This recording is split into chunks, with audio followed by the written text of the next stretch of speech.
ہمارے channel Urdu moral story میں خوش آمدید۔ ہمارے چینل سے روزانہ آپ کو سچی اسلامی کہانیاں سنائی جاتی ہیں۔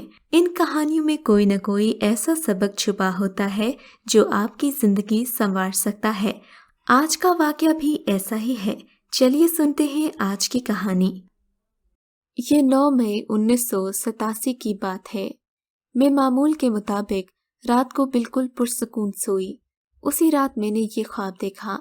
اس سے قبل کہ میں یہ خواب سناؤں، بتا دینا چاہتی ہوں کہ ہمارے گھر کے قریب ہی ایک جامع مسجد ہے جو ہمارے گھر سے تقریباً 100 قدم کے فاصلے پر ہے۔ اب اپنا خواب شروع کرتی ہوں۔ میں نے خواب میں دیکھا کہ میں اور میری چھوٹی بہن، جس کا نام عارفہ ہے اور اس کی عمر اس وقت 11 سال تھی، ہم دونوں اس جامع مسجد سے باہر نکل رہے ہیں، مگر دونوں مسجد کے دروازے پر ٹھٹک کر کھڑے ہو گئے، کیونکہ مسجد کے دروازے پر ہمیں سانپ کا بڑا سا پھن نظر آیا۔ ہم نے ذرا اور آگے بڑھ کر دیکھا تو سانپ کی موٹائی ایک سڑک کے برابر تھی اور پورا سانپ ریل گاڑی سے مشابہ تھا، یعنی اس کے پورے جسم پر ریل گاڑی کی طرح ڈبے بنے ہوئے تھے۔ عارفہ نے کہا، آپ ہی ہم خوامخواہ ڈر گئے، یہ تو ریل گاڑی ہے۔ میں نے کہا، نہیں، یہ سانپ ہے۔ وہ کہنے لگی، اگر سانپ بھی ہے تو تم کیوں ڈر رہی ہو؟ یہ تو مجھے لے جانے کے لیے آیا ہے۔ یہ سنتے ہی میں نے عارفہ کا ہاتھ پکڑا اور گھر کی طرف بھاگی۔ سانپ اتنا لمبا تھا کہ ختم ہونے میں نہیں آ رہا تھا۔ ہم لوگ اپنے دروازے پر پہنچے تو دیکھا کہ اس کی دم ہمارے گھر کی دہلیز پر تھی، یعنی وہ سانپ اتنا لمبا تھا کہ اس کا منہ مسجد کی دہلیز پر تھا اور دم ہمارے گھر کی دہلیز پر۔ ہم جب اپنے گھر میں داخل ہوئے تو دیکھا امی جان چارپائی پر لیٹی تھیں، ان کی آنکھیں بند تھیں اور چہرہ زرد تھا۔ باجی امی کے منہ چمچے سے پانی ڈال رہی ہیں۔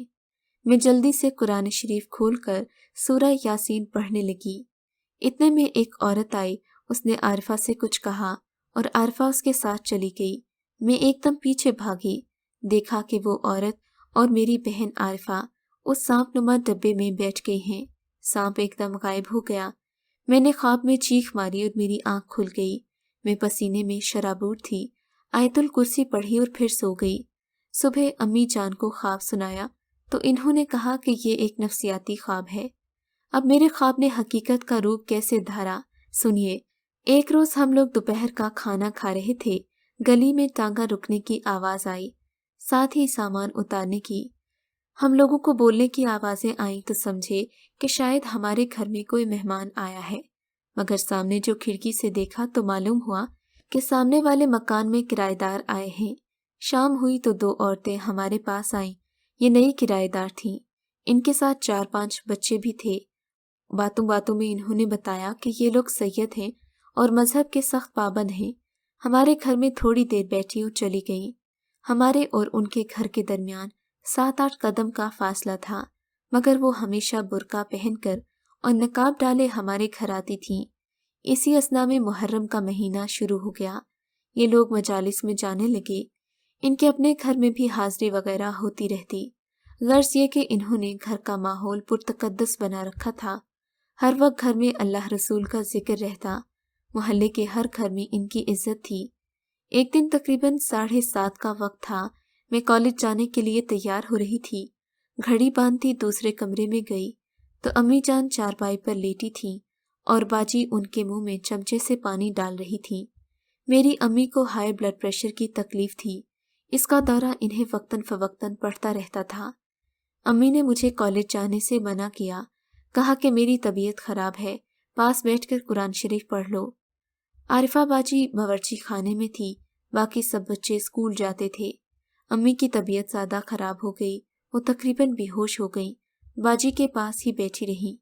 تقریباً 20-25 منٹ بعد امی کو ہوش آیا تو انہوں نے کہا کہ عارفہ سے کہو پانی لائے۔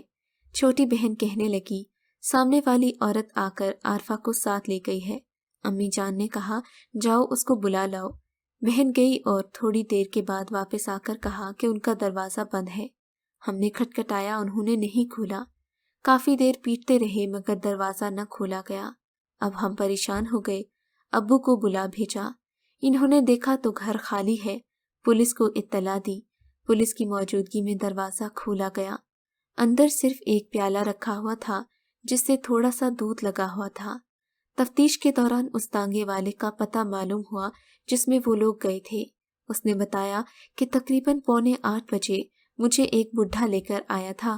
میرے تانگے میں 2 عورتیں بیٹھی تھیں، ان میں ایک لڑکی بھی تھی جس نے برقع پہنا ہوا تھا۔ سہارا دے کر تانگے میں ڈالا، وہ غالباً بے ہوش تھی۔ انہوں نے مجھے بتایا کہ ہماری بچی بیمار ہے، علاج کی غرض سے ہم اسے گجرات لے کر جا رہے ہیں۔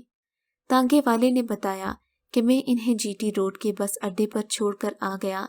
اس کے بعد ہم نے بتیرے ہاتھ پاؤں مارے، مگر کئی سال گزرنے کے بعد بھی میری بہن کا کچھ پتہ نہ چلا۔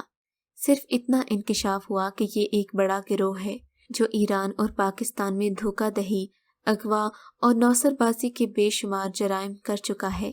انہیں اشتہاری مجرم قرار دیا جا چکا ہے۔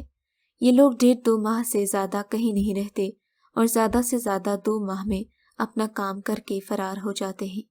اس واقعے کا خواب سے تعلق یوں قائم ہوتا ہے کہ میں نے دشمن کو سانپ کے روپ میں دیکھا جو گاڑی کی شکل میں تھا۔ مجرم بھی ہمیشہ سفر میں رہتے ہیں۔ مذہب کی آڑ میں ہم لوگوں پر ستم یہ ٹوٹا۔ امی کی طبیعت کا خراب ہونا، باجی کا منہ میں پانی ڈالنا، میرا قرآن شریف پڑھنا اور اس عورت کا عارفہ کو اپنے ساتھ لے جانا۔ کاش مجھے معلوم ہوتا کہ خواب میں اتنا بڑا واقعہ پوشیدہ ہے۔ خواب کے سچا ہونے کا صرف الفاظ سے یقین دلا سکتی ہوں۔ یہ بات میرے ضمیر پر منحصر ہے۔ میں سبھی بہن بھائیوں سے یہی کہوں گی کہ اپنے خوابوں کو نظر انداز نہ کیا کریں۔ کبھی کبھی خواب حقیقت کا روپ دھار لیتے ہیں۔ اگر آپ کو آج کا یہ واقعہ پسند آیا ہے تو اس ویڈیو کو لائک ضرور کیجیے اور اس طرح کے مزید قصے سننے کے لیے ہمارے چینل اردو مورل سٹوری کو سبسکرائب ضرور کیجیے۔